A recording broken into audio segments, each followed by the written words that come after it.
Hello बंधुरा आज बानाबो गोटा मसुरेर तड़का। तो किभाबे बानाई देखो। प्रथमे एकटु गोटा मसुर सेদ্ধ करे निয়েছি কিছুটা পেঁয়াজ কুচি, লঙ্কা কুচি, আদা কুচি, রসুন কুচি, টমেটো কুচি আর নিয়েছি দুটো ডিম। এবার একটা ফ্রাই প্যান বসিয়ে দিলাম, দিয়ে ওতে একটু তেল গরম করতে দিলাম। তেল গরম হয়ে গেলে ওর মধ্যে দুটো ডিমকে ভুজিয়ার মতো করে ভেজে নেব। তো আমার এই রেসিপিটা তোমরা পুরোটা দেখো, দেখে ভালো লাগলে অবশ্যই একটা লাইক করে দিও, কমেন্ট করো, আমার পাশে থেকো। তো দেখো ডিমটা ভেজে তুলে নিলাম, নিয়ে একটু তেল দিয়ে ওর মধ্যে গোটা গরম মশলা, গোটা জিরে, শুকনো লঙ্কা ফোড়ন দিয়ে পেঁয়াজটা ছেড়ে দিলাম।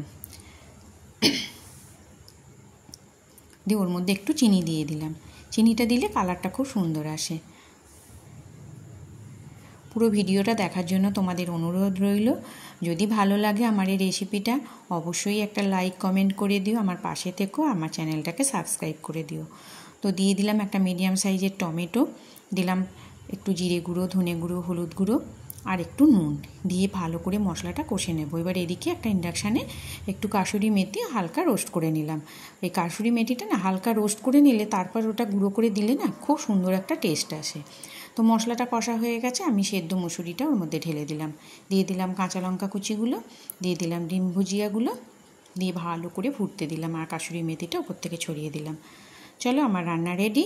কেমন লাগলো অবশ্যই কমেন্ট করে জানিও।